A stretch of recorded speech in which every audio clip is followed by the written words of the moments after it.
Hey guys, Tara here. Welcome back to another GT Online video. This time, Dangerous Road Rally episode 2. If you did miss the last episode, if you do go and check that out, that pretty much explains what the series will be, as well as the first 3 cars took on the course. And the first car today is the Z-Type.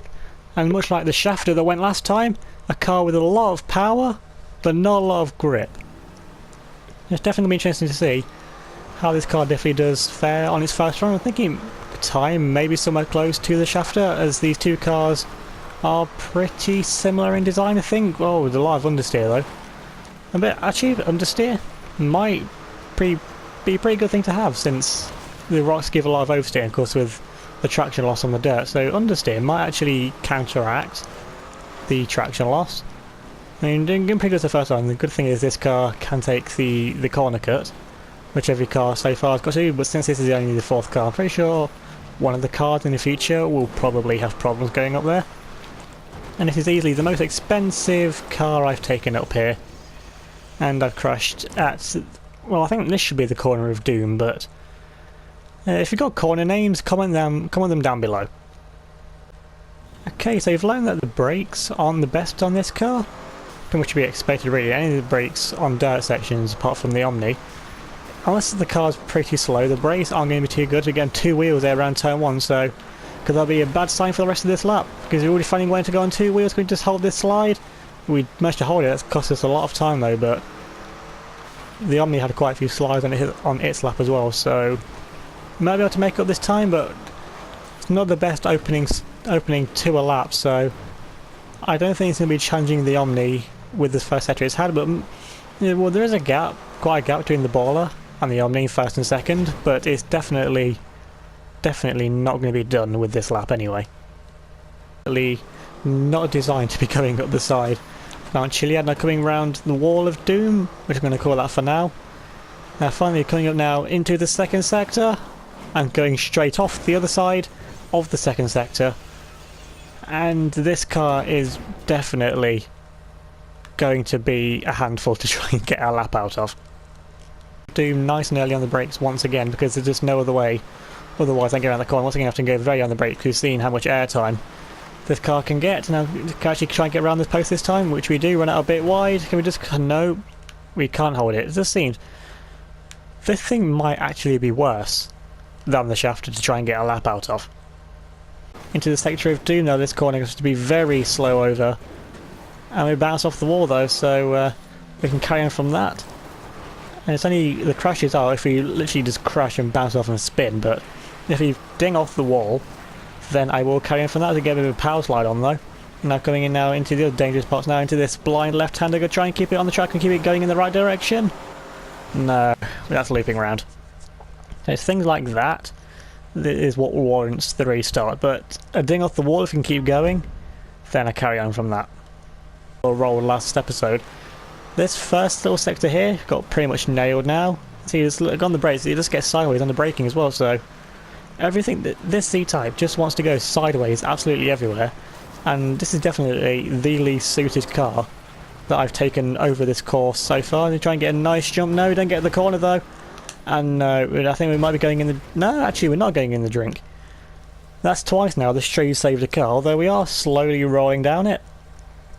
And I think we might actually end up somewhere close to ending in the drink. Can get the car stopped. No, it's still wanting to roll down the mountain. This thing really does want to go for a drink, and no, it's going to be a really slow fall down the mountain here. But there's definitely no way it's getting out from here. The second corner of doom. We actually managed to get around that, just about. Get a bit of a power slide on there though, and now heavy on the brakes now.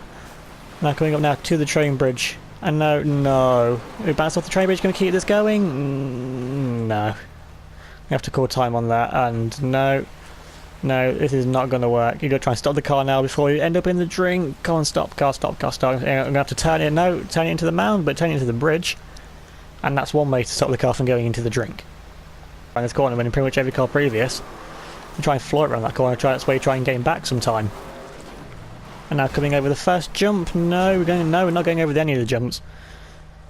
That's the first. I haven't actually hit that rock before, so hitting this rock, which is completely off of the course, I didn't think that rock was going to be an issue.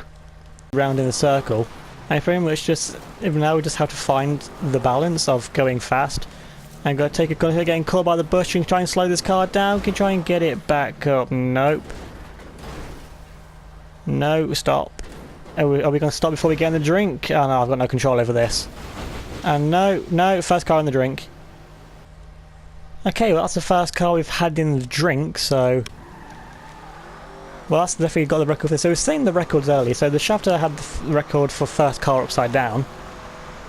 The Baller had the record for first car to roll over. And now we have the record for first car to end up in the drink. All we need now is the first car to blow up. And then we'll have pretty much every record I can think of set. And now coming through the first sector. We're getting a bit of a wheelie actually, so just pretty much got the confidence nailed through this first sector. Pretty much there's no issues really through this first sector that can happen. It's now coming up now past here, as we haven't had any problems with the wall of doom on the outside there. Now it's coming up here now. This is where the issues start. And again, nice on your brakes, getting a bit of a lock-up though, which is going to cost us time come towards the end if we want to get anywhere close to under a 2-minute lap time, ideally, and somewhere close to the shaft this time, since these cars are so similar. I think the times could be somewhere near to each other. Or just how more cautious having to be in the Z-Type than we had to be in the Shafter. If we're just pretty much putting absolutely no power down whatsoever in this car to try and get it to go around the course. Now pretty much at the midway point, I have to go so slowly here to try and get it to turn around that left-hander. Now coming back up now to the bridge, going to be very early on the brakes there. You see what happened last time. If you're a little bit over that edge, this car is just spinning out now. So now coming now into the home stretch, this is where we can put the power down and try and gain back some of the time that we've lost swinging so cautiously through that middle sector. And now then coming around the final corner now, over that little jump, there's surely nothing that can go wrong now. And coming up to the finish line, we're finally going to get a lap time sideways out of the Z-Type, but has that time got anywhere close to the Shafter or the Baller? Because I don't think it's going to be anywhere near the Omni time. Up next, we have the car that definitely wins the award for best looking car that will take on this course. We have the Gay Pride version of the Hot Ring Sabre. So this is basically a NASCAR, and well, since NASCARs usually only go left, there's quite a few left-handed turns around here, so it might be alright, but I'm fearing because NASCARs have a whole lot of power, but then again not a lot in the way of traction, so I think when we get to the section of Doom, that's when the problems will start to occur, if we actually get to the corner of Doom. We're seeing a lot of understeer in this car, pretty much just like in the Z-Type, which just went so. This is basically an American version of the Z-Type. It feels like, just go on the brakes in a straight line, so we always hit into the rocks, so that's definitely cost us time through this section, where we can't afford to lose time, because just with the sheer amount of understeer in this car.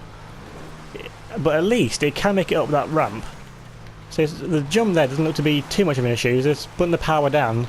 The car's getting a bit squirrely, but it is putting the power down. It's not spinning the wheels as much as I would have thought now coming to the car where it roll cars.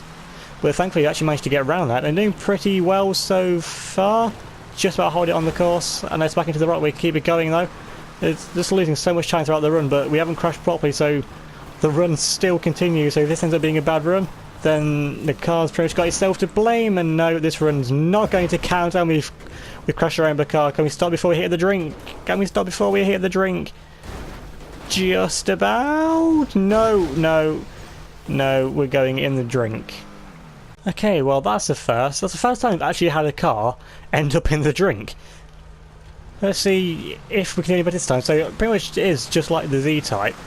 The moment the car gets airborne, it just gets wildly out of control, and there's not really anything you can do to save it once it get a little bit offline. Doesn't go for that cheeky corner cut. I think we make that corner cut work. We get over the rocks, and we no. Oh, we found the dead car. That's down here. That section. So I'm not too concerned about the brakes being a problem throughout the run. It just depends if we actually... No! Oh, we saved it, have we? No, we're going back to the dead car. And we really haven't got very far on these runs so far, have we? I really don't know why this car's having so many issues.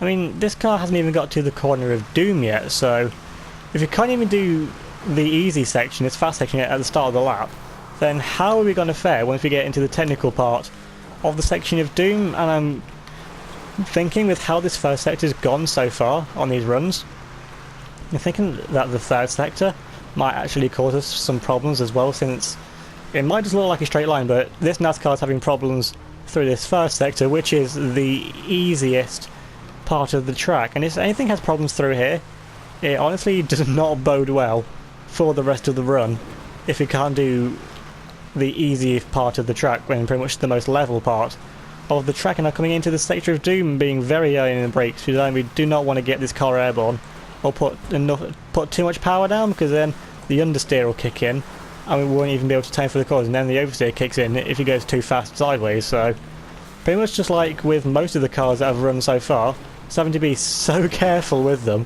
to actually get them to go down the course.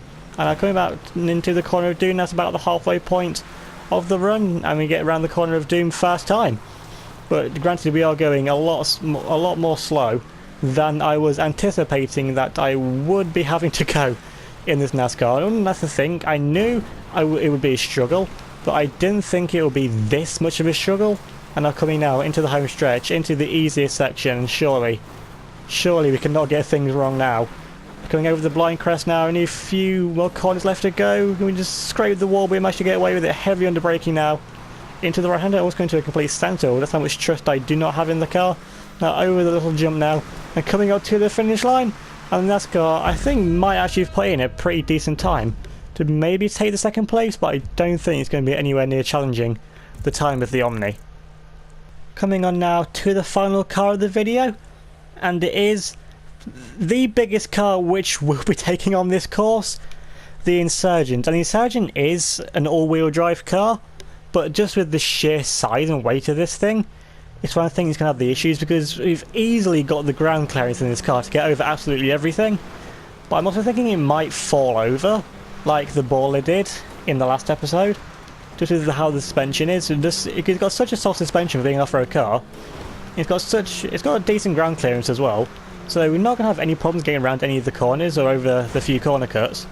It just depends when we get in towards the tighter sections, the middle sector. If he gets anywhere close to a rock, we are bouncing off it immediately. Now going through the first sector is running out a bit wide though. Just been struggling to put the power down here around the outside, because this thing's just so big. It has a much bigger turning circle than anything else to go so far, so a wide line in this thing might be a normal line to one car, but just with the sheer size of this car, there's not really many wide lines you can take or get away with without being punished by taking just too many liberties out of the course and smashing it into the wall. But into about the midway stage of the lap, actually doing really decent so far on the first run. Now coming into the corner of doom, heavy on the brakes, and no, we fell over. I had to go and jinx it, didn't I? I was honestly thinking that this might actually one-shot the run, like the Omni did. So it seems, as I expected, just with the sheer size and weight of this car, rolling over could be an issue, and the corner of doom claims yet another victim. Pretty much proving why it's the corner of doom. And the corner where the Baller rolled last episode, I think that may have just been an isolated incident, and we may be able to get away with that for now, but because the Insurgent got around that corner pretty decently the first time round, but we've seen the Baller go around their first time okay before it fell over on the third or fourth try. Just powering away now through this first sector. I think the Insurgent might be somewhere close to the time of the Omni if we can just get a clean middle sector, because the first and the third sector, just with the sheer power of this car, I think might be enough to get so close to the Omni. Since the Omni didn't have the best middle sector, it pretty much squirreled its way sideways through most of the middle sector. So I think if we can just get the lines right and avoid hitting into things and losing little bits of time here and there, we might be somewhere close to the lap time of the Omni. But saying that, we're going to get anywhere close to the Omni if we do things like that. Just got so much more ground clearance, and no, that has not worked. And no, now the Insurgent's going down the river. It's going to end up in the drink. It's going to end up at the bottom, and it's going to find a rather convenient gap to stop in. Avoiding the post. Actually, you can take out the posts in this car, so interestingly, you can take out those posts in the Z-Type, but just imagine with the sheer weight of the Insurgent. I think the Insurgent could probably take out anything, including itself now, as we fall into the trees. Know why everything's just slowly changing and going towards night time? Okay, we really are now going to have to get a run out of this Insurgent fairly quickly, but doing things like that really are not going to help our chances now. We're going to tumble our way right down the mountain. Oh, that was painful. But that tree has somehow managed to stop like a 10-ton car, has it? No, it's still sliding, still sliding. Is the tree going to be enough to stop the Insurgent? No. I think it was worth a try. I mean, fair dues to the tree. And now we're going to end up, once again, back by the river. I really don't know why it's still going to night time. I genuinely set the weather to noon and clear. Of course, it's a stunt race, so the weather's clear anyway, because rain doesn't happen in stunt races. So I don't get why the sun setting. That's gonna definitely have to be something that I look into for the next video, for when the next 3 cars take on the dangerous road. And I'm cleaning through the first sector. This honestly does feel different now, doing it in the darkened conditions, because I've done what, 5 other cars previous, with how long some of them took to do. Definitely got used to doing this in the lighter conditions, but I can still see for now, so I just gotta hope that I can get a run in before the night time arrives, because otherwise I do not want to have to wait what 10-15 minutes until it comes back around to daytime again. So this is pretty much make or break time now for the Insurgent to actually get a lap time in before the night tree comes in. I mean, the lights are on now on the bridge, so that's when you know it's getting dark, and we just about managed to save that now, again taking quite a few risks here to try and get a run out of this Insurgent. And now into the corner of doom very, very slowly, just try and get this car around now, because I do not want to have to wait for 15 minutes. Now coming very slowly now coming up now to the train bridge, so into the final section of the lap. When we just get past the train bridge, then that means we're pretty much home and dry. And now coming round the final few corners now into the final sector of the lap, making it very, very slow. This has not been a tidy run whatsoever. We're now just sliding our way down now. This has not been a clean run whatsoever. Maybe in the daytime, yes, but this run I highly doubt is going to be anywhere near challenging the run of the Omni, but somehow though, we've finally managed to get the Insurgent across the line. But this might not even honestly be a top 3 time at this rate. So now taking a look at where the times for today's 3 cars put them on the leaderboard table, and the Insurgent gets into 2nd place and is the top of today's cars, but he's only 2 seconds off the time of the Omni, because after the recording I went back and did a lap with it off screen in the daytime, so the normal conditions that every other car was in, so the lap time's more representative. The Hot Ring Sabre came in 2nd place in the video and is in 3rd overall, and is within a second of the Insurgent, so all today's cars are pretty close together. And the Z-Type was the slowest of today's cars, but it still is in 4th overall, and beat the Baller by just under a second, and was actually about 2 seconds clear of the Shafter V12. So I thought that obviously the Z-Type was actually slower than the Shafter, but it just pretty much proved how much of a handful the Shafter was to get around the circuit. So that's been the 2nd episode of the Dangerous Road Rally. Thanks for watching. Remember to leave a like if you enjoyed the video, leave a comment down below, subscribe if you're new, and I'll see you all next time.